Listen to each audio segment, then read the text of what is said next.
Hi. For my cultural tale for my ancestry, I have decided to share the true and tragic love story of Pedro and Ines. It's a story from Portugal.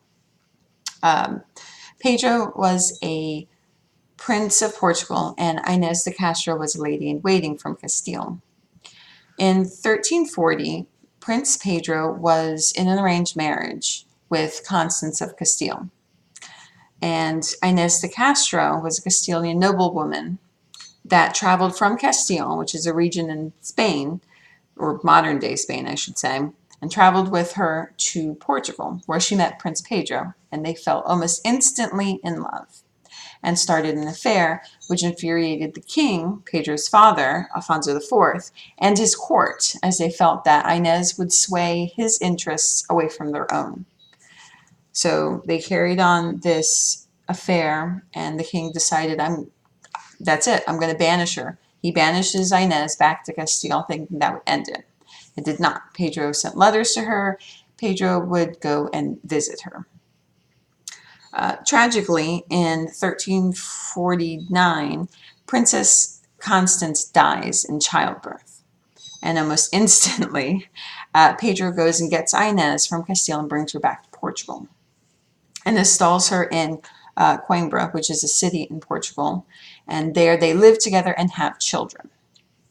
At one point, Pedro asks his father to, now that he is a free and unmarried man, he asks his father if he can marry Ines.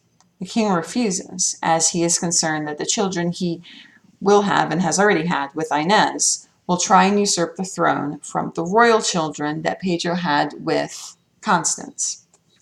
So he outright refuses. And he is not happy that they continue on their affair. And he wants the Ines problem taken care of. And he decides, well, I've banished her. That didn't take care of it. Here's the final solution. She's got to go indefinitely.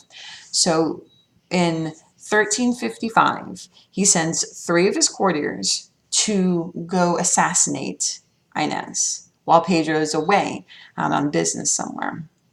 When Pedro hears of this, he wages civil war against his father for 2 years until his mother, Queen Beatrice, makes a truce between the prince and the king.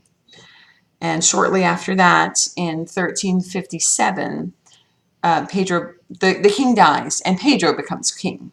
And his first order of business is to have Ines's body exhumed and placed on a throne next to him, and proclaims for everyone that Ines is the Queen of Portugal, as they had secretly gotten married after Constance's death.